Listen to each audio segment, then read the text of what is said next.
Wait, why am I on fucking YouTube gaming? Okay, whatever. Okay, everything seems to be in order. Yo, what's up, P? How you doing, my man? And for now, I'm just setting things up, like posting that I'm streaming, etc. So I'll be taking a bit, but until people come, so you guys can do whatever in the meantime for now. Oh, the leaks are still there. That's perfect, actually.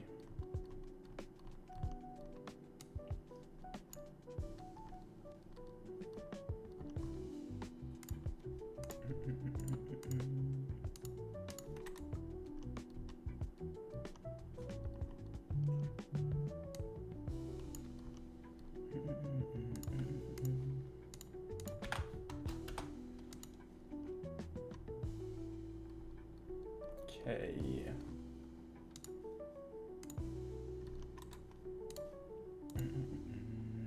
Yo, what's up, Ash? Yeah, I mean, Arsenal losing is like, personally, it's the best thing I could have asked for tonight, so I'm fucking chilling. Arsenal hate watch feeding generations. Generational, dude. Generational fucking hate watch from Arsenal today. We're fucking bowling. Anyway, I'm pretty much set up, so we can just start. Since, luckily enough, Myth hasn't removed the translations and the leaks, so we can just go ahead with it. So how's everyone doing? Everyone seems to be doing fine, so yeah. What's up, Meta? So yeah, let's just get into it, I guess. So of course it all starts with Isagi being like, oh, doing the fucking Pickford slide, goal, nothing special, nothing interesting, whatever. Bastard Machine achieved total victory, yeah, whatever, don't care. Then we see Kaiser falling on his knees, losing all the power he had on his knees. And then we'll explain a bit, especially Kaiser's monologue. And yeah, I'm happy that Liverpool wins everything. Arsenal doesn't deserve shit. Like, I hate Arsenal more than I hate anything. Like, the problem with Arsenal, if they win anything, you won't hear it until the end of the fucking earth. That's their problem. If they were more quote-unquote humble, because they say, oh yeah, because they were bantering like Haaland of the stay humble, but that's true. If Arsenal wins one league, wins any title, you will not see them shut up until the end of the fucking earth. They can fucking rot in hell for all I care. Fuck Arsenal, man. Anyway, let's get back to it. So we have Kaiser falling on his knees. He devoured everything. When Ness got the ball, he didn't stop like me, but swiftly moved to the next action, where we became an obstruction, and in his lean run, he shook off Rin's effective 4-meter range, which I had already talked about in the chapter review, if you guys remember, of the past chapter. In that moment, Ness possessed an imagination different from before and made an amazing pass and the best route for it. Yuichi bet everything on this point and got away. So one thing I don't necessarily like with this chapter is that it doesn't necessarily explain how did Isagi manage to read that Ness was changing. We don't get even one panel of Isagi being like, oh yeah, I realized that because of Ness's movements, I realized he was changing or whatever.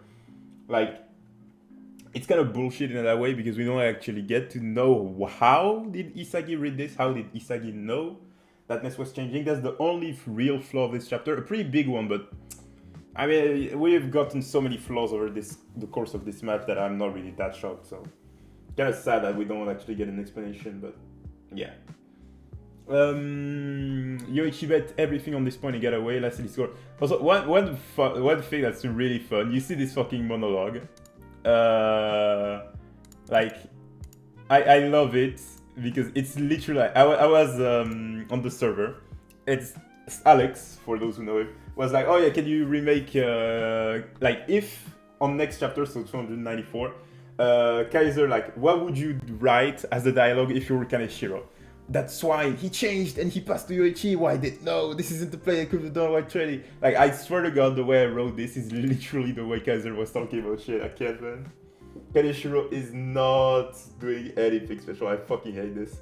It's so sad because he knows what he's doing. But anyway, just to show again how formulaic and lack of effort Kaneshiro is putting currently into certain aspects of the manga.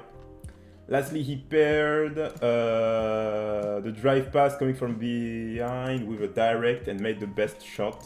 But that is something I could do too if I read Ness's mind. Kaiser. Ness most likely made a pass not to the old me but to the new evolving me, but I got angry and stopped, thinking that Swan could have changed, cut him off and stopped thinking, was that why I lost? No, that's not it. First and the biggest reason was that, and no, Kaiser is right when he says that the reason is the fact that he thought Ness couldn't change, but we'll get to that why he says that the biggest reason isn't the fact that, how could I say? The fact that he didn't read Ness, but rather the fact that he was enjoying himself with Isagi. That euphoria, the endless possibilities, they slowed me down. I came back to the origin of malice in just taking away. I was supposed to come back to zero, so basically Kaiser again confirming that his zero is about malice. So that his Magnus goal specifically was a goal of him returning back to zero of using malice. That's literally what he says right here. But I dove into that freedom that Yoichi gave me. This isn't the reason I lost, it was me who let go of my malice towards Yoichi. Kaiser is not special to you, so then Isagi talks about like the fact that he could read this because he doesn't care about Ness, like he just sees Ness as a variable, etc. And then shits on Kaiser by calling him the Supreme Clown, which doesn't really land because the problem with all this, let me go on Paint. The problem with all this is that in last chapter, like in the chapters prior, we basically had Isagi being like, oh yeah, whatever is best to win. And we saw that Kaiser did do his end of the deal, where Kaiser was even ready to pass to Isagi, right? And we never actually saw Isagi being ready to pass to Kaiser. And so now this oh yeah, you Supreme Clown would have been cool if we then learned right after that Isagi was always putting himself in situations where he never needed to pass to Kaiser, and he was just baiting Kaiser and things like that, right? Like he was baiting Kaiser, and that all of this was premeditated, like he planned all of this to fuck Kaiser over and be always in positions where it was Kaiser who was going to pass to him, right? But the problem is, because the story doesn't touch on such a thing, all that we get currently is that like Isagi basically was like, oh yeah, we'll do whatever is best to pass. So whatever is best to win. And so it's just that he got to beat Kaiser, which is fine. And for him to clown Kaiser is fine. It's just that it doesn't land the best, since with what he said, he could have been ready. Like, it just doesn't land for me, because we didn't really get to see, how could I say, the full extent of Isagi's plan. How much did he hate Isagi, how much did he hate Kaiser, etc. And it just doesn't land much for me, because it just comes from out of nowhere, and like we just don't get any sort of build up, any sort of foreshadowing to it, like especially considering that Isagi was straight up glazing Kaiser, right? Like Isagi was glazing Kaiser throughout the entire thing, so for him to then all of a sudden be going back to his hatred doesn't really land of sorts, right? Like if you just had Isagi, like in again, something that I actually talked about in my previous chapters, Isagi and Kaiser say that they hate each other, but we don't actually see them hating each other, but still repressing their own feelings in their team up. And just that, just seeing like one or two panels of Isagi being like, oh shit, I hate doing this, but I gotta do it. And then getting this ending would have made the thing land infinitely better, but whatever. So then I don't know why the fuck is Rin like using the Predator Eye while licking, like what the fuck is this? I mean he is kind of kitty, like he's a cat boy, that's for sure. But so yeah, just doesn't could have been more, but whatever. Oh, also, wait, my chat lagged a bit. What's up, Pepe? Can I show just thankful like as the match is over? Yeah, basically. I feel like Isagi will learn some basic dribbling in the first U20 World Cup as a game as no one will help him. Yeah, but the problem is that Isagi actually has some nice dribbling feats in this... how's it called? In this match even. Like we do have like his duel against Rin, which is prior to this 270. Yeah, this duel where we do see Isagi has at least some good enough dribbling that like he can how could I say, at least keep the ball against Rin, who like we know is really good at defending.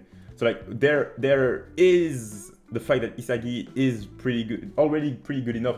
It's just that the story doesn't really try to be how could I say, to like keep it consistent, etc. So I don't think dribbling will be a big point for Isagi moving forward. Yeah, what's up, Pankyuyon? I hope I'm saying that properly. I think the reason for it, which is still bad, is because Isagi took that goal without needing the luck aspect that was the core of the contract. Yeah, I agree with this. But still, it just doesn't land really, so. Because we didn't get, how can I say, enough build up for it to really, like, it comes out of nowhere, so that's the like, oh wow, shocking aspect, but still, would have helped a long way. Meanwhile, Shido followed his dribbling, yeah. Yeah, what's up, Sia? How you doing, my guy? Okay, so instead of, let's finish the chapter first, and then we have this. So yeah, I don't know, like, it's kind of sad because we never actually got to see Rin actually using the Predator Eye offensively. So this panel just doesn't land. Like, okay, cool, you have the Predator Eye, but we never actually saw it. Just yeah, whatever. And so then we head on into Nagi and Reo, and we can talk about predictions after that. It'll be perfect. Yeah, we can. If you guys want, you can come on the server once we're getting into this, so you guys can then, like, we can discuss about it on VC, about what we can expect out of next chapter. But now let's go to the important part of all this, which is the part about Kaiser, like, enjoying football with Isagi, and that being the reason why he lost. So for this, we kind of have to explain Kaiser's, how could I say, mindset, how it works, etc. So basically, the thing is that Kaiser is someone who thinks of himself as a piece of shit because of how his environment made him grow, made him like grow, etc. So what happened with his awakening, or rather, let's do it more clearly. What happened before in the manga? In chapter 261, what happened is that before Kaiser got into the nail, what he was doing is that, oh yeah, gradually started to understand his disposition. This feels good. Using victory to hurt people and warp them. I'll use malice to prove my existence. Destroying people's dreams, rewriting their sense of values, becoming a symbol of impossibility that taught them despair. Doing so, he felt bit by bit. Every time he harvested a new despair, he became a little more human. So we see here that basically how Kaiser's ego is that he thought of himself as a piece of shit because of all that happened in his environment, and he yearned to become human. Okay? Kaiser's ego had a destination of wanting to feel human, and so he used malice as a means to prove his existence. Basically, malice, how it worked, why it worked, is that because Kaiser always thought of himself as a piece of shit and couldn't give himself the love to stop thinking of himself as a piece of shit, he needed external factors to prove to himself that he wasn't a piece of shit. And so why does malice work? It's that because he twists people, because he hurts them, it's an undeniable proof of his worth and his abilities. So because he can't give love to himself, because normally what a person would do is that, oh, they think of themselves as a piece of shit, they will work and try to stop thinking of themselves as a piece of shit. So this would be like the path of self-love, let's call it. So let's put self, so SL. So what a person would normally do is that they would use self-love as a way to start thinking of themselves as more worthy, etc. But because Kaiser's entire life has beaten him down, he can't ever think of himself as a human. So what he does is that he uses external factors such as twisting people, like putting them into despair as a means for him to be able to gain identity, because it gives him power, because it gives him that raw edge, right? And let me just check. Oh no, it's pro football. It's fine. So it gives him that worth that he can't give to himself. So this is why malice works and why malice helped him feel human. Now the problem is, once that did happen, after Kaiser had felt human enough, as he says himself, what we talked about is basically what will happen here. So am I freaked out? Am I afraid of losing my current self and going back to when I was a piece of shit? Nobody wanted me to be born. So I stole and stole to gain status, prestige and wealth. And I feel like I'd become someone who was wanted, but it came with a cost, and the thought of losing it all scares me. This is the mental pitfall of those with success. At some point, I stopped trying to steal and started fighting to protect myself. I chose opponents I could defeat and made myself comfortable where I could reign as a king. So basically what happened is that this is how Kaiser worked pre-Nell, let's say. Pre-Nell. So what happened is that then, once he came into the Nell, he had found himself in a comfortable enough position of a human. But the problem is, once Isagi came in, Kaiser, like as we said, Kaiser used malice, and so all of the glory that came with it as a means to feel human. But then, what Isagi did is that Isagi was stealing away the glory and all of the feats, all of the things that helped Kaiser feel human. So we'll just put an H and U. All of the things that made Kaiser feel human, they were being stolen away from him, and so Kaiser was going back into the piece of shit mentality, right? And it was the fear of going back to this state, of losing everything that he gained, that fucked him over. And so what did he do? He realized that as long as his goal is about feeling human, he will fear going back to being a piece of shit. And so he won't be able to reach higher, basically. If his goal is to be human, then he won't ever be able to reach whatever is after feeling human. The best way I could say it is, your goal is to have a Ferrari. Once you have that Ferrari, your goal is now then to protect that Ferrari, to keep that Ferrari, etc. But if you have that, you then, for example, won't be able, like if you put all of your energy into trying to protect that Ferrari, you won't then be able to spend more energy to then try to acquire a new Ferrari or another piece of, another car, etc. And so what Kaiser did is that he realized, okay, if I keep getting hung up on the fact that I want to be human, so basically I want to have my Ferrari and keep my Ferrari, then I won't be able to get more cars. So in his case, I won't be able to get higher in life and gain more glory, etc. So what he did is, so what his awakening did, so we'll do it below, awakening, is that Kaiser did, instead of trying to go from piece of shit to human, he went to something deeper. He decided to accept that he is a piece of shit. And so this is what this page is. Okay, so I made myself comfortable where I could reign as a king, and why not? I stole that seat for myself. As we said, the fact that he got his Ferrari so that he became human. So there was no need to do anything to shake off my proof of existence, but the place I'm in still isn't the level of the world's best.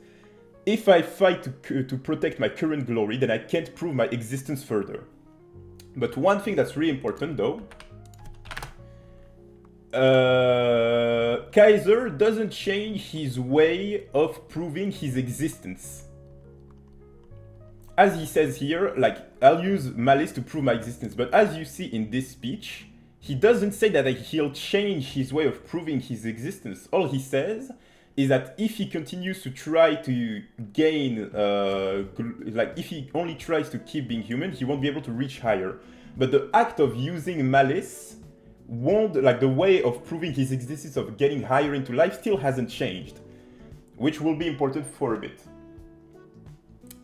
So I've got no choice but to throw it all away, the feeling that I've become human, this glory, my status, my pride, all of it, peel it all away and go back to zero, you piece of shit. So as you see, he calls himself a piece of shit instead of trying to stay, to keep being human, as we talked about here, right, in this here. So he discards the aim of wanting to, how can I say, to feel human. Instead, he asks to himself, what is it that you truly desire? What's the dignity that you truly want to protect? Not a wished for life. So the wished for life in this case would be to be a human person, to feel normal, etc. He discards that, and instead he aims for what he truly yearns for. What I yearned for and found, the zero at the root of my ego is you, my ball. And what is the ball exactly? The ball is something, anything that let me feel alive would do. The ball is basically him wanting to feel alive. So this right here, this memory, what it seems, and especially if we go with the petal that he then takes into his hand, is the moment where he was looking for, the boy dreamed of going on a journey someday. So basically, what he's doing here, the ball, etc., is just to represent the fact that he wants to feel alive, really. That's the core of this awakening. So instead of going from piece of shit to human, he accepts that he is a piece of shit and instead aims to feel alive. But as we said earlier, the way to do it, the way of proving his existence, the I can't prove my existence further, which we know because of the backstory, is malice. The way of proving his existence hasn't actually changed. He will still use malice as a means to feel alive. And there are more ways to show it than this, but I'll get into it. Oh wait, I didn't read the chat. Let me read it. Yearning for humanity through malice. Okay, formed blue rose.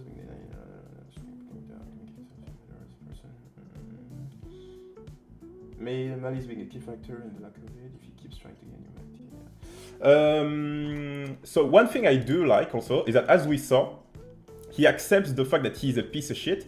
And so what do we see actually? Do you see here this sort of aura, the black aura, etc.? It's to show that he's discarding all that made him feel human. And so what happens is that he's basically withering away all of the things that made him who he is, made him feel human, are being like washed away. And what we see is how he feels like. Deep inside, what Kaiser feels like is this black void, this piece of shit, really. That's why he calls himself a piece of shit. This black void is him. This is what Kaiser feels like deep down. And this is why we don't actually ever, we don't really see him being all black after that, is because this is the moment where he accepts himself as a total piece of shit. This is why he is all black in this page. So anyway, to get back, so yeah, we said all that. And so now what happens after that is the fact that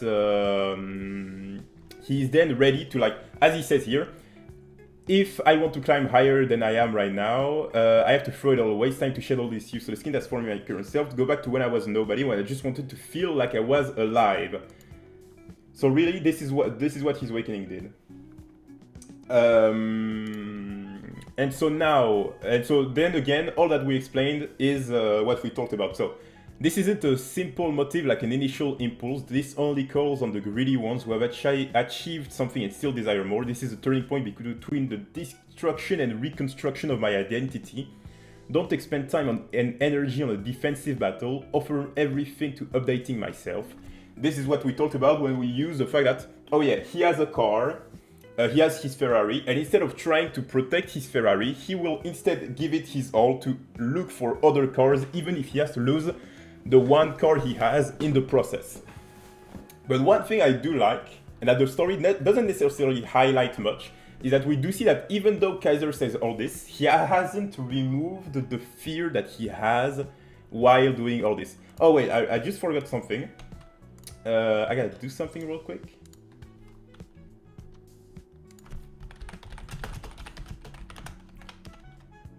Oh, wait. Sorry guys, just doing something real quick. Okay. I'm back. So again, to get back into it, so we do see that it's not because Kaiser is ready and puts his entire being into wanting to get a higher car, so wanting to gain more glory, that he isn't scared of losing it all. And we do see it in the ways that every time he will start to falter, so when he gets the ball stolen, we do see him being scared. And it's something that we do see in the other chapters where, again, when he gets the ball and then gets it stolen, we again get a close-up of his face being all scaredy, right? Because it doesn't feel like he says that he accepts, we said that he accepts feeling of himself as a piece of shit, but at the same time, we know that he hates this feeling. This is why he wants to feel alive, right? So like, he accepts how disgusting it all feels to potentially reach higher, but that doesn't mean that he doesn't feel pain and scared of staying in this. Which is another point, but I'll talk about that when I'll be doing a video specifically on the Kaiser, an understanding ego video on Kaiser. So then, again, steal that shit. This is the 0 point of my survival instinct. My energy requires the constraining factor of restriction. I'm a piece of shit who can only breathe in that situation. Until I die over and over, I'll keep throwing myself into restriction. The way to pry open the path to a goal is by slipping through this cluster of restrictions, break through to freedom, charging to restrictions. So what this basically means, in terms of Kaiser's mindset, is basically that, as we said, he thinks of himself as a piece of shit and he wants to feel alive. So what the whole thing about, like, by slipping through this cluster of restriction until I die over and over, I'll keep throwing myself to restriction. What he means is that for him to gain energy, for him to get into peak performance, for him to really be able to fight back against the feeling of being a piece of shit, basically, like, at the end of the day, what this all means is that Kaiser feels like a piece of shit. And so, for him to be able to show off his peak performance, for him to be able to show all of his energy, he has to fight against the impossible, fight against the feeling of despair that being a piece of shit gives him. Oh shit, rest well, E0. Rest well, my guy. Have a good night. To get back into topic, yeah. So this basically means that the 0 point of his survival instinct is for him to throw himself into the impossible, the feeling of despair, so like we will call it this. So despair, impossible, all of this. And once he breaks through that feeling, he will then gain freedom. He will then feel alive. So freedom, alive. Let's just put alive. So what? But now the reason why does he feel alive? Why does he feel freedom once he has broken through despair? Once he has broken through the impossible? So now, I'm more specifically asking, how does it relate to what we talked about before? Well, it's simple. You remember what we talked about before? The fact that he uses malice as a means of being, why does he use malice? It's because he can't give himself worth by himself. So he has to use external factors, as in the despair of people, for him to feel human. And it hasn't changed. It's the same exact thing here. So why does he talk about throwing himself into restriction? It's because once he throws himself into those harsh conditions, this feeling of the impossible, this restriction, all of this, and that he is able to surpass all of those obstacles, it gives him a boost of self-worth, which is why he feels alive. So while he thinks he has discarded the past,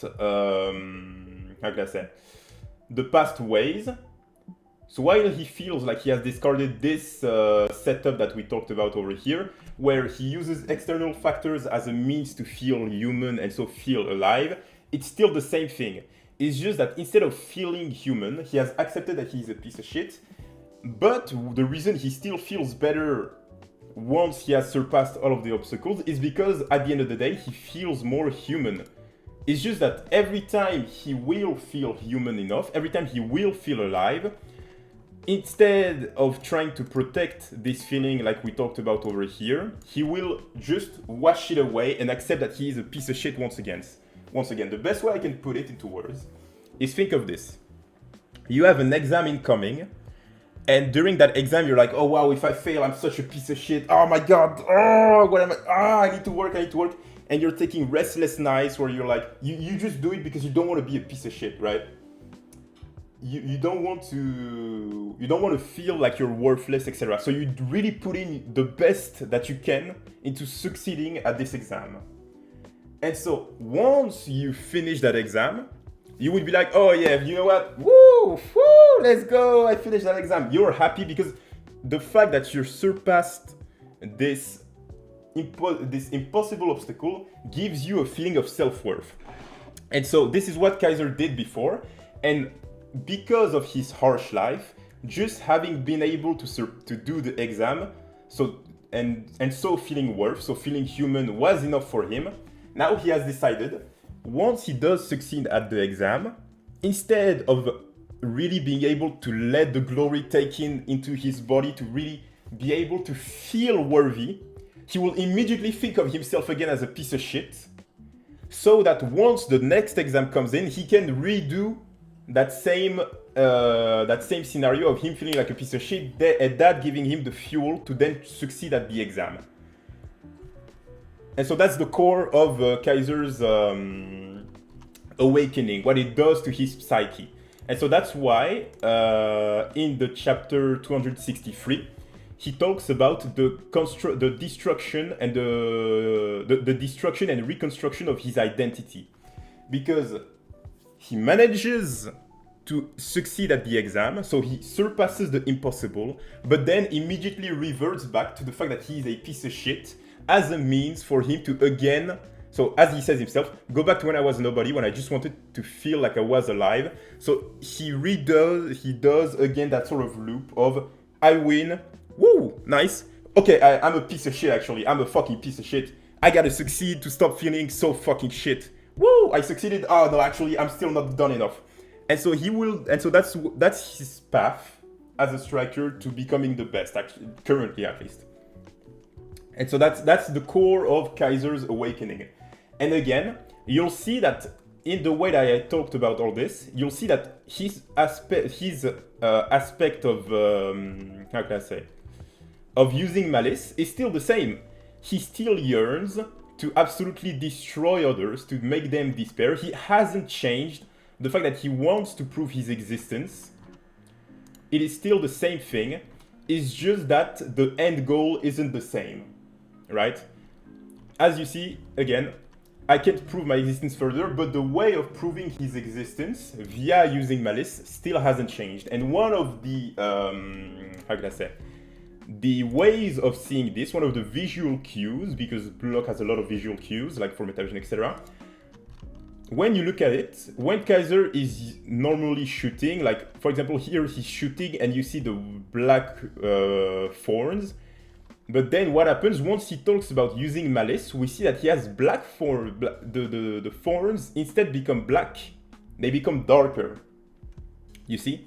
And again, when he says that he's doing the same thing as his shitty father, except he's trying to do it to the world's best players, we again see those black thorns. And so when we see him, when we go back into reality, we still see those white thorns. So do those black thorns ever appear? So they're white here, right? I'll let you guys try to find out. When is the next time that we see those black thorns ever appear again in the match or in the story? Or do they ever appear again? I'll let you guys talk a bit about it. Yo, what's up, Tyler Frenzy? How you doing, my guy? And no worries, Zinc. I'm glad that the analysis is helping a bit.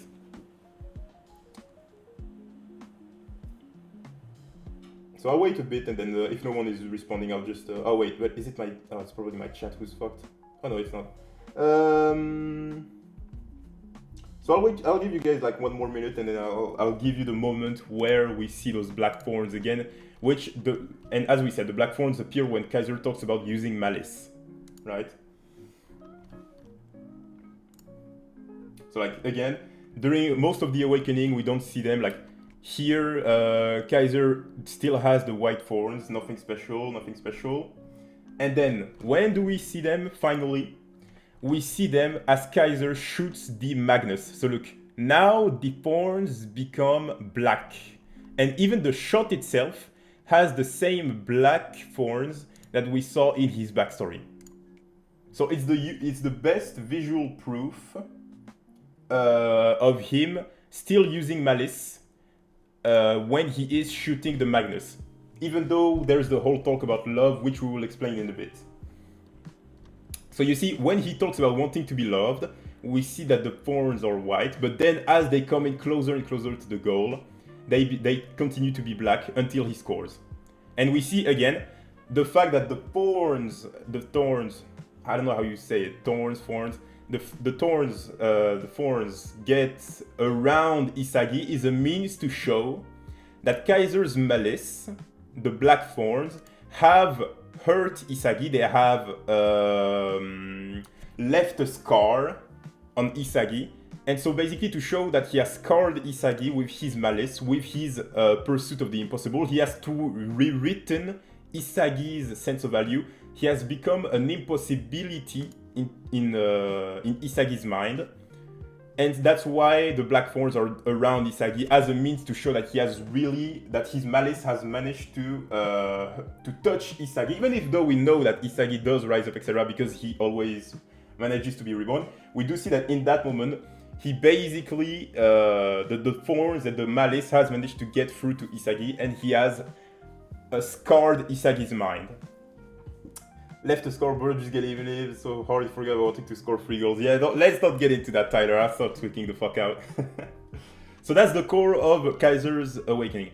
And so now the part about wanting to be loved, we can start talking. What does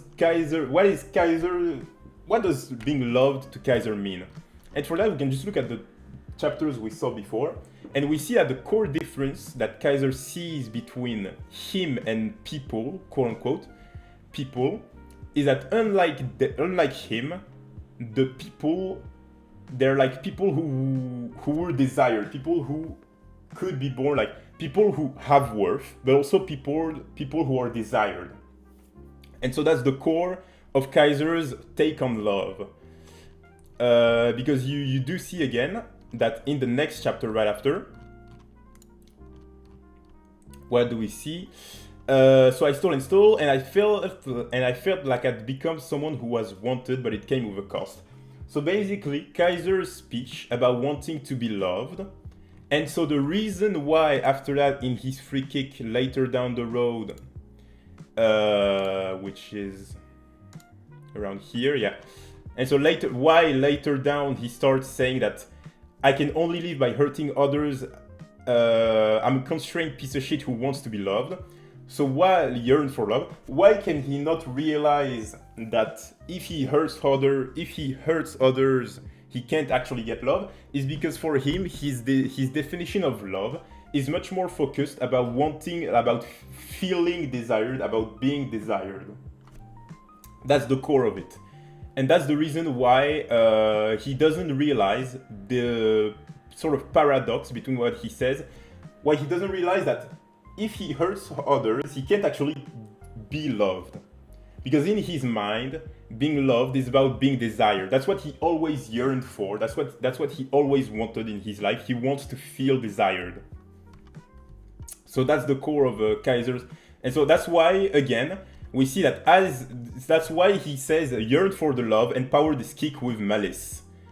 And that's why, again, the black thorns appear as he shoots, because in his mind, at least from what we can see currently, in his mind, being loved is about being desired. And that's why if he hurts people with malice, he will feel desired because of the fame, the glory, etc. that he gains from using malice.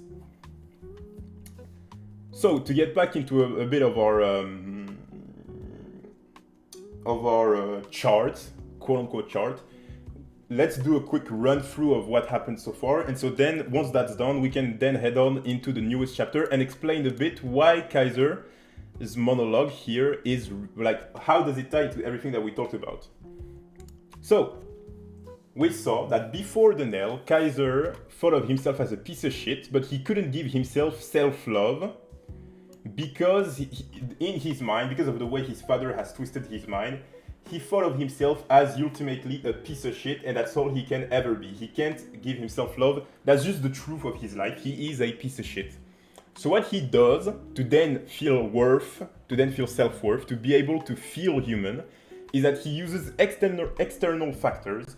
He hurts people. He becomes the symbol of the impossible. He becomes something so big that people are forced to pay attention to him. They are forced to see him. And so that makes him feel worth. And that's malice. That's why malice is his quote-unquote ego. That's why the malice is so natural to him. Because malice is the natural way for him, because of the way that he has grown, his survival instinct, to feel human. But the problem is, if his aim is only to feel human, at the moment he starts to feel human, he won't be able to reach higher. Because if he feels even if he loses, as long as he feels human, he has a sort of protection. He won't feel despair as hard, and he won't necessarily have the drive to go further. So instead of trying to feel human, he accepts that he is a piece of shit. He accepts all of the pain, the restriction, the despair that goes along with it. He accepts all of the pain in his life, and instead he goes back to the feeling that he really wanted, the feeling of being alive. Even though we do know that the reason he feels alive after doing all of the impossible, etc., is because he does gain worth. It's just that he doesn't necessarily realize it fully. He doesn't realize why does he feel alive after doing all this. The reason why he feels alive is because he feels human. But again, because he is unable to give himself self-love, he won't ever actually be able to stay human. And in his mind, because of the way he has been twisted, etc., he thinks that the only moment he can ever truly be human, or the only moment he could ever, be truly feel alive is when he is the best. Even though, again, as we know, as long as he thinks of himself as a piece of shit, he won't ever be able to feel alive constantly. Because Kaiser, like the core of Kaiser's paradox is this: Kaiser wants to feel alive, but he won't let himself actually enjoying the feeling of being alive, because he will always go back into believing that he is a piece of shit. And so he's basically doing a shit cycle where, okay, I feel alive, no, I'm a piece of shit, and I rise back up to feel alive. But once I feel alive, I then remind myself that I'm a piece of shit to then be able to gain even more glory, to feel even more alive. But because of this sort of loop that he is doing, it's a loop. At the end of the day, it's a loop. And it's a loop that won't ever let him feel alive constantly. And so the only way to break that loop would be for him to be able to give himself enough self-love that he is then able to just break the cycle and accept that he is not a piece of shit and that he is human. Right? That's the only way for him to break it. But as we said before, if he does break the cycle, he won't have the same drive. He won't necessarily be able to reach higher in life the way that he has done so far, since feeling like a piece of shit gives him that much more energy. It really puts him, like, it literally taps into his coping mechanisms. It taps into the intensity of survival instinct. That's the core of it. Like, we all know those moments where, like, you've been chased by a dog or some shit, and this survival instinct gives you that much more power. And so that's why Kaiser isn't able to really get himself into peak peak performance, etc. when he isn't into restriction, because restriction is just the way for him to really get into that survival instinct mode. How do you think this ties into Shido? Him and Kaiser are very similar, but Kaiser keeps evolving so much compared to Shido, who has remained incredibly stagnant. For that, you can actually check out the video I did on the ego types on the channel, and what I basically explained in that video. I'll quit this diagram. I think we're pretty much done with it. What I explained is that the difference between Kaiser and Shido, the main difference, is that for Kaiser, the impossible is something that exists. It exists. And it's something that he has to break. The impossible is something that he needs to surpass, and it gives him, because of the way that he works as a character, he needs to show to the world his worth. He needs to show to himself his worth. He needs to really have that drive for him to feel alive.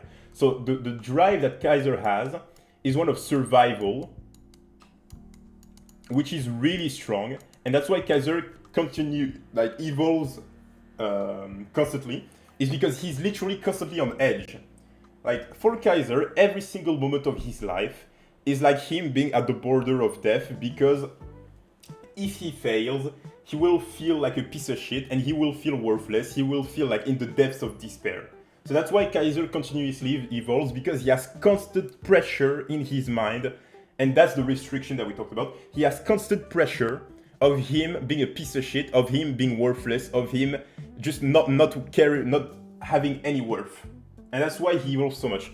But compare that to Shido, and Shido, it's not that the impossible exists, it's rather that the impossible is a limit, and it just doesn't exist. The impossible is not something that exists for Shido. He doesn't restrict himself in his ways of working. That's why Shido is like, you could say, freedom type ego.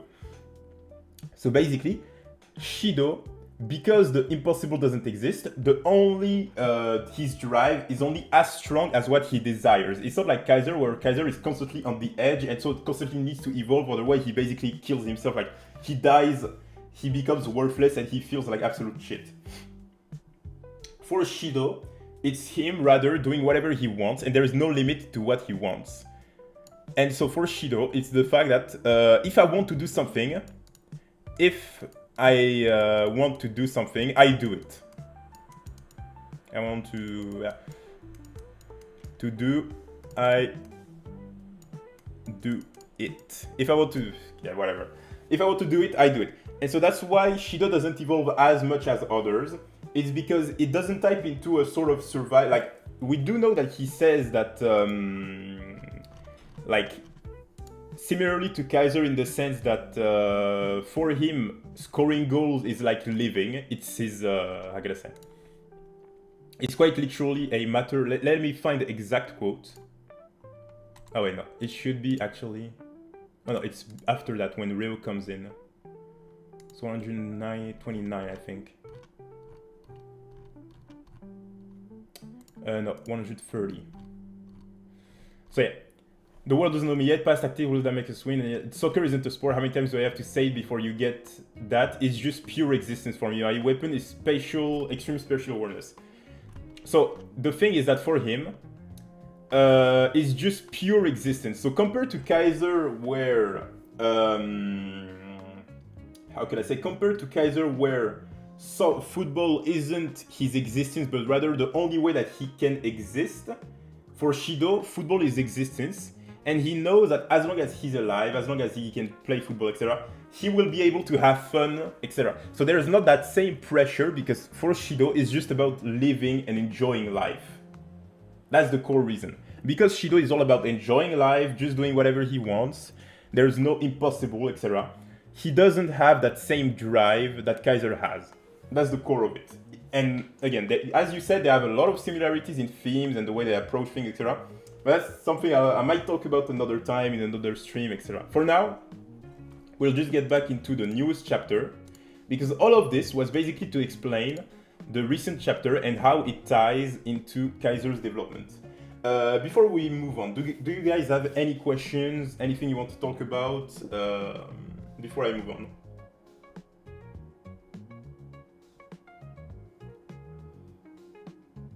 Shido, no, it's not that Shido can't evolve as much as others. Is that he evolves only as much as he wants, as much as he, how can I say? As much as far as he wants, really, as far as his drive goes. If he doesn't feel the drive, he won't necessarily evolve.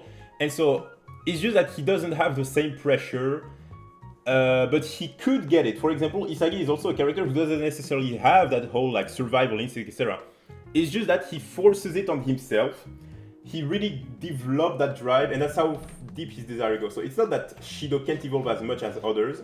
It's that because Shido is so carefree, he doesn't have the same power and drive that others have, and it's something he could develop, but because of his way of living, which is so carefree, and I just do what I enjoy, and because he doesn't really have that same, he doesn't put himself into the same amount of pressure to evolve, he just won't. But it's something he could get above. It's not an inherent problem to Shido, and it's something that the story even acknowledges to a certain extent in the tryouts right after Isagi scores, which should be 104. No, wait, no, it's 104. So yeah, right after Isagi scores, when Rin says to Shido, acting all giddy after your teammate stole a goal from you, you'll never be the best in the world. It's because Shido sees the beauty in others, doesn't really put the same amount of pressure as others on himself when others steal, like score, etc., that he isn't able to really evolve. That's the core of it. So yeah, Hell, now that you mentioned the survival instinct, he might actually have some on-demand hysterical strength, 1v7 cops, it increases the body checks and negating Rin's tackle that Doberman couldn't. Yeah, exactly. And that's why he's so strong, that's why he's so on the edge, because in those moments, it's quite literally like, he's literally in a fight or flight, or rather fight type of situation in his mind. He's constantly on edge, he's constantly in a sort of trauma response type of thing. So that's why he's, that's why he is so quote-unquote strong, etc. The guy is literally constantly on fucking edge. And I'll make a video because it's a really interesting topic, because what if he fails? If he fails, the despair, etc. will be insane. And that's what we do see in this chapter, but it could go even further, but I'll explain in a bit. Any more questions before we move on, or do I just start explaining the rest of the chapter now that we have explained Kaiser's mindset, etc.? I'll start in, yeah, it's 19, so at 20, I'll start if there is no questions.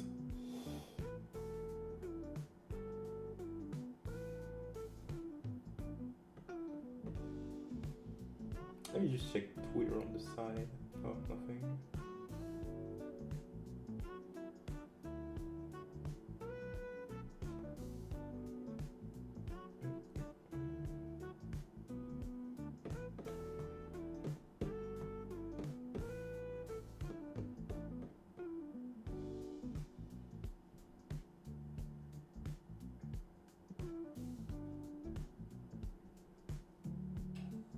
Do you like Nagi or Shido's talent better? I prefer, to watch, I would say I prefer Shido, but I mean, Nagi is my favorite character in the cast, really, along with Kaiser, so I'll just say Nagi because I'm a dick hitter. What do you think will happen with Nagi? We'll explain that later on, Sammy, since we'll be talking about the last page of this chapter where we do see Nagi. So, okay, I'll start moving on now. So, now that we've explained all this, I'm happy that you're back. Why did you disappear for a year? Yeah, I'm glad that you're enjoying this, Sammy. I don't know if I'll be making videos, because making the videos does take a lot of effort, at least in terms of editing. So I don't know if I'll be making videos soon, but for now we'll be there streaming, and you can rewatch the streams when needed if you miss them. So I hope that'll be enough for you in the meantime, Sammy. Hope you enjoy it. But I might make a video on Kaiser, because as you saw, like all of that I explained on Kaiser, a lot of people didn't get, so it would be a great video, I think, to make, and I'll do what I can. I'll do what I can to go as in depth as possible. And yo, what's up, Nero? What's up, Nero? My guy, the OG, the grandpa. And so, yeah, kind of sad, Nero, because you actually missed a big part of the stream where I explained Kaiser's mindset, but you can go back and watch it if you have the time. So now let's go into the actual chapter. So now, why does Kaiser say that playing with Isagi was too much fucking fun? This euphoria, the endless possibility, they slowed me down. I came back to the origins of malice, injustice taking away. I was supposed to come back to zero, but I dove into that freedom that Yoichi gave me. So basically what happens here is that, as we talked about before, we'll cut it into two, Kaiser is supposed to feel like a piece of shit, use the despair that is created from this, the despair, use the fact that he wants to feel alive to break through the despair that is created from feeling like a piece of shit into then feeling alive. Ooh. And so that's what Kaiser's supposed mindset is supposed to be like after his awakening. But the thing is that when he played with Isagi, he didn't need to have that pressure of feeling like a piece of shit. Okay, wait, I gotta check something real quick. Oh, okay, thank God. Okay. And so, he didn't need to, like, what happened with Isagi is that, okay, he thought of himself as a piece of shit, but instead of breaking through the despair that was created from this, he instead went into pleasure. He could feel alive directly and dodging the fact that he has to break through despair, through malice, etc. just by enjoying playing. That's the core of it. When he played with Isagi, he didn't need to do the impossible, etc. because all he could do was have an equal relationship with someone, enjoy playing with someone, and that made it so that he just, how can I say? He could enjoy life without needing to be constantly on edge to break through the impossible, etc. So, wait, let's go back. So that's what this is about. That's it, Yoichi. With that cross run, you'll confuse Rinitoshi and disrupt his field of vision. The best thing we can do is head towards the goal and force him into choosing one of us to destroy. Luck will come to whoever he doesn't choose. We're feeling the same conclusions even without words. We're thinking on the same level, we're right in the ideal spot. This is soccer with Yoichi. It's fascinating, it's fun as shit. With this one attack, I'll become the emperor of a new dimension. So as we see, Kaiser here, instead of having the whole world being all about like showing him that he's worthless, that he's a piece of shit, and that he needs to break through all of those obstacles to feel alive, he could adapt with Isagi. He could shape the world instead with Isagi and feel power without needing to feel like a piece of shit. He could actually feel like he has power in this world, and he could enjoy just playing without constantly having that despair of feeling like a piece of shit. And so that's why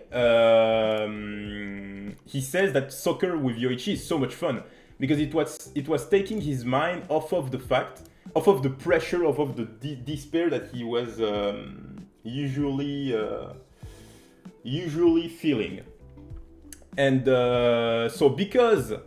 so now the reason, and so why he attributes the fact that he couldn't read Ness to this is that he started to actually enjoy feeling alive. He started to enjoy, he was getting caught up in the fact that he was enjoying feeling alive, and instead of going for what he should do as a piece of shit who wants to feel alive, he was just doing what he felt was best, instead of what he needs to do as a piece of shit to feel alive. So, to do a quick other page here, is basically that normally, wait, is that the... Here, Kaiser is in A, so being a piece of shit, and he needs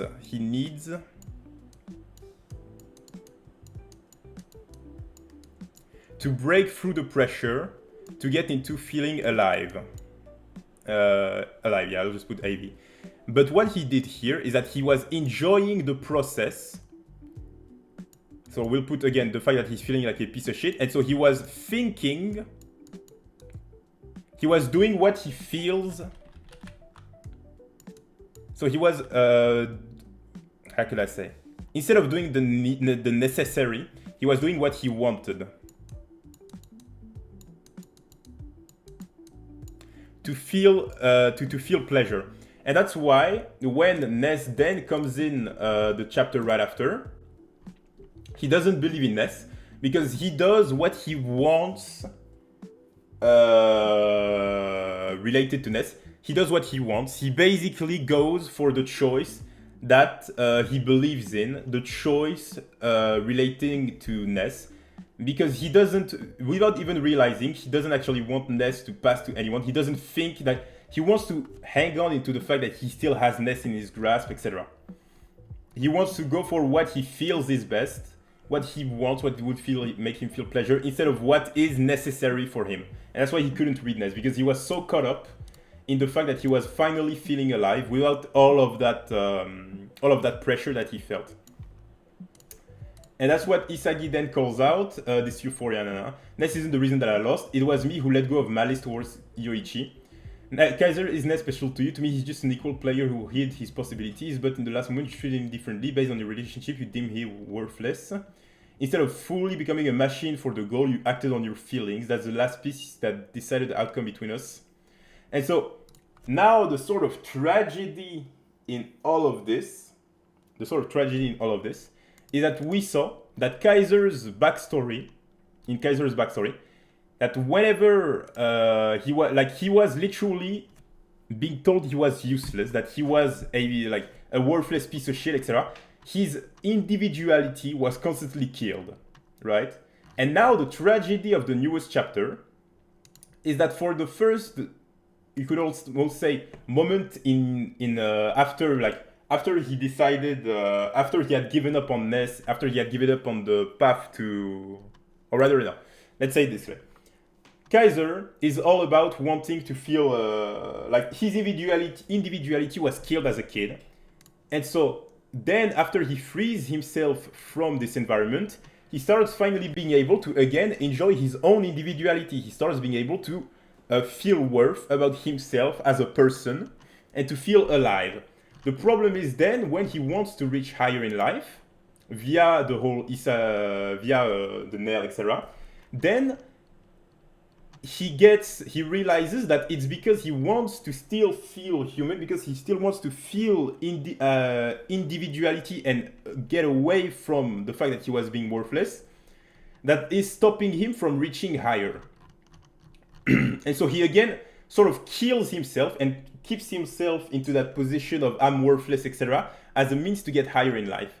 And then when he thinks he has managed to do that, when he has succeeded and he's shown that it's only when he thinks of himself as a piece of shit that he is able to succeed, that then he then gets again into a moment where he gets into a new moment in his life where he sees the pleasure in being his own individual, in feeling human, in like being able to connect with people and all of that.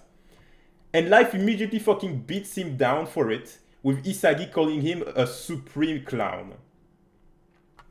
So like, let me write it, let me draw it, because it'll be easier to really explain what I mean. So, Kaiser is beaten down by life. So, let's put, wow, he's absolutely destroyed by life by his father. Kaiser as a person, and you see it in the way that he's never called Mikhail, only Kaiser, right? His name as a person is never told by his father. Mikhail, as a human being, as a person, as an individual, is constantly beaten down. Then he frees himself of the environment that was beating him down, and he manages to find again freedom. He manages to find happiness via Ness, via the fact that he can be himself and he can feel proud of himself, he can feel human. So then we have the bastard, the BM era. But then Isagi comes in, and Isagi again fucking beats the shit out of him. And Kaiser realizes that the only way he can get through in life, or reach higher at least, is for him to, again, just the same way that he was being beaten down by life and being called a piece of shit and worthless, he has to do it again for him to be able to reach higher in life. And so we then get into the awakening Kaiser. Awakened Kaiser. And so now the awakened Kaiser has this mindset of, oh yeah, I'll throw myself away, I'm a fucking piece of shit, etc. And then Isagi comes in and he's like, okay, you know what? We have to work together for us to be able to do something. Which he does. But in the process of doing so, he starts again enjoying being his own individual. He starts enjoying the fact that he has freedom, the fact that he can connect with others as his own person. And once that's done, he realizes that the reason, because he did this, he actually failed, and then he gets called a fucking supreme clown by Isagi for it. So then again, Kaiser tries to be himself, quote unquote, and immediately gets absolutely fucking railed by life for it. And so now this is making a really bad precedent, because with this, I don't know any fucking person who would be able to continue, quote unquote, showing themselves the world, being themselves. And so that's why, like, currently, I wouldn't be shocked if Kaiser just starts straight up, like, tweaking and, wait, what is this? Okay, whatever, it's red. That's why, like, I wouldn't be shocked if Kaiser just never lets go of malice from now on, and is constantly in hatred, in self-hatred, feeling like a piece of shit, etc. So really, like, this is fucking tragic from Kaiser's mind, from Kaiser's viewpoint. Constantly, each time he has tried to be a human, each time he has tried to be himself, boom, get the fuck out, you're cooked. And so, yeah, with this, now we can understand the entirety of the goal. Or do you guys have any questions, any part of this that I didn't explain properly and that you want me to explain more in details? Or do you feel this is a good enough explanation of all this chapter and the part relating to Kaiser?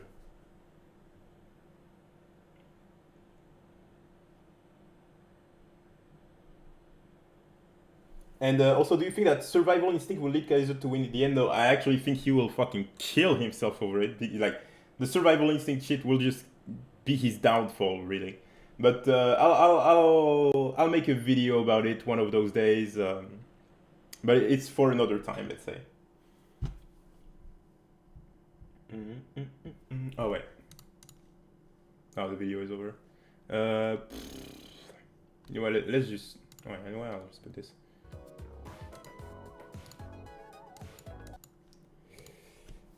Yeah, you've explained it well, don't worry. Okay, perfect. So, no comments on all this. I guess we can move on into the...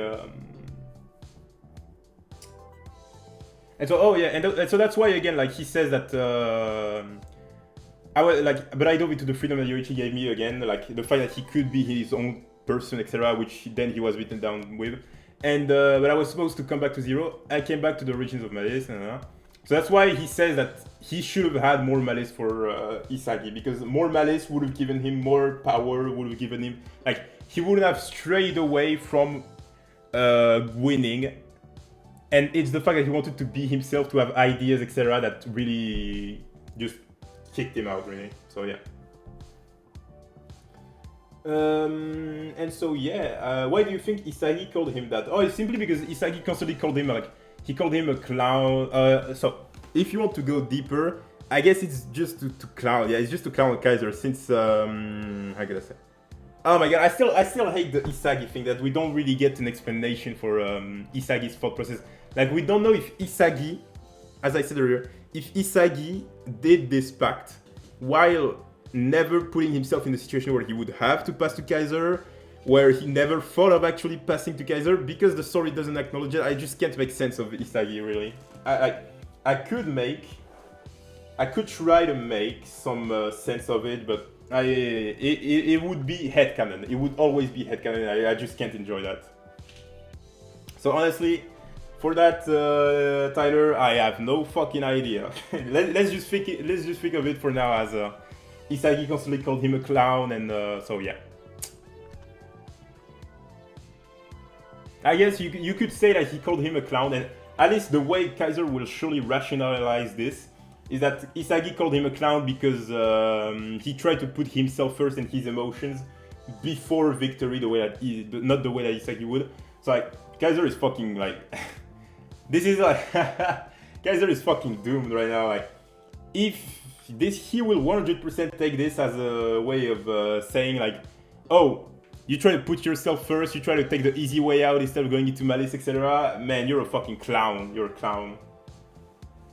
So yeah, I think Kaiser, wow, mentally the guy is fucked. So then we have now the Nagi and Reo panel. I generally feel bad for Kaiser even though I don't like him. Yeah, that you can't help but feel like it's deserved because that's what he did to others of sorts. Like, I mean, I can't even say that because no, I mean he still did treat Ness like a fucking absolute jackass. He deserves it. Just that, oh boy, the consequences are going to be fucking tough. Let's just say that. Oh, you want to be happy? What a fucking loser. Exactly. Like, I'm sure that's how Kaiser is going to take it, and that'll be fucking tough on the... Like, the way he will evolve, that'll be... Phew. Something to see, to say the least. For the Nagi and Reo thing, there's really not much to say, I'll be honest. You could highlight the fact that Reo and Nagi are, like, sweating a fuck ton. So it does show that they are kind of stressed, because we do... Like, I know most people hate it, and, like, I don't like it either, but the story has shown constantly that, like, if a player sweats, the more they sweat, the more it shows their mental, like, being, like, the fact that their mind state is on the edge of sorts, right? Like, there's pressure, etc. So, yeah, that's a big thing. So it does show that it's not necessarily in a good way right now, that they are, that they're sweating, etc. And I think there's just not much to go off of, I'll be honest. It's all speculation. The speculation wasn't necessarily a strong basis. I mean, as you guys might know, sweat skating was an interesting time in the fandom. Oh yeah, that was for sure. I ain't gonna lie, that was some of the funniest shit ever. Especially Alex. I know that guy was fucking tweaking every time we would bring that up, but... That's just how it is. And yeah, not much to say. Not much to say. I honestly think we could end the stream right now.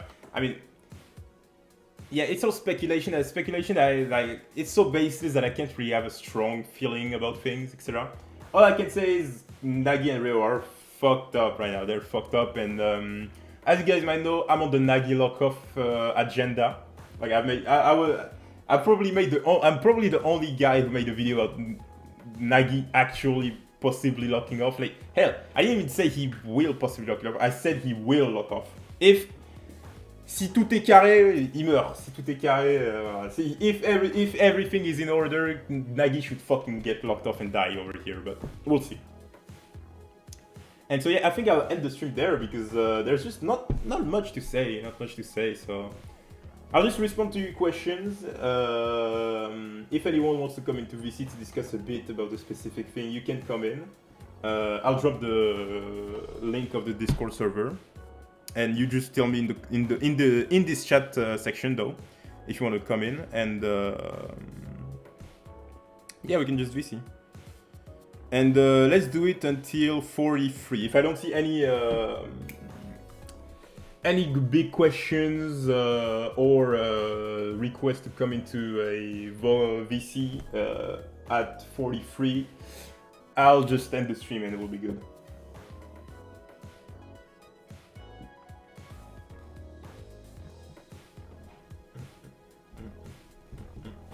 I mean, how long has it been so far? Yeah, 1 hour 14. Yeah, that's already in 1 hour. That's pretty nice. The bad signs are no flow or aura for Nagi. I mean, not necessarily because, like, I don't think it's necessarily, like, I don't think it's that bad.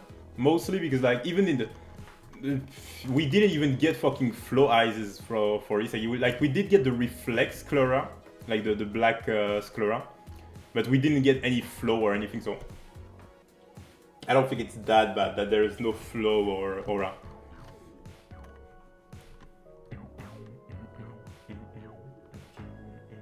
But they're for sure in a shit position, that's for sure.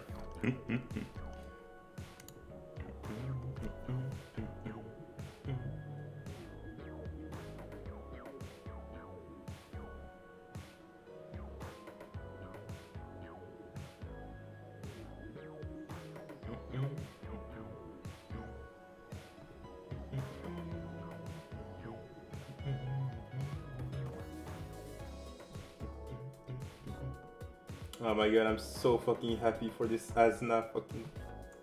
Oh my god, I'm so happy that Asna lost. Nishioka is roaring them for sure. Oh, 100% Nishioka. Like, I genuinely believe in the Nishioka goal. Like, if I see Nishioka goal on the thing, I wouldn't even be shocked. I would just be like, you know what? Pick cinema.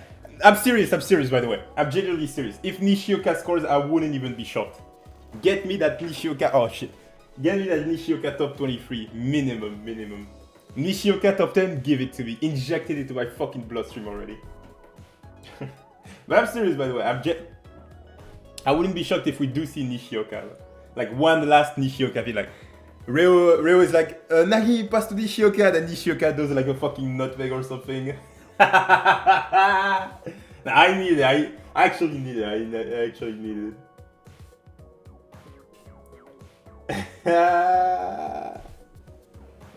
Yeah, like I genuinely see it. Like Nagi shoots, it bounces off. You get Nishioka being like, "Oh, this is my luck." Boom, curved shot from outside the fucking the penalty area. Vroom, 2-2. Okay, now we're getting into the end game.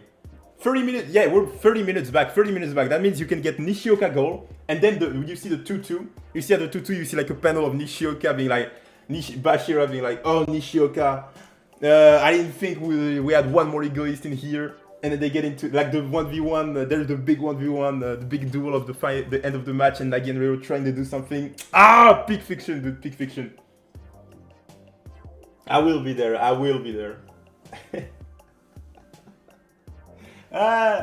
Anyway.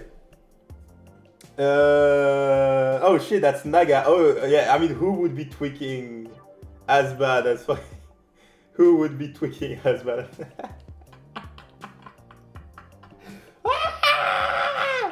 Anyway. I'll just leave you guys there. Since there's no questions, and I hope you guys enjoyed the stream. If you did, tell me so, or how can I say? Like, if you have any feedback, anything to say, really, just give it to me. I'm always up for some more info to improve, and yeah.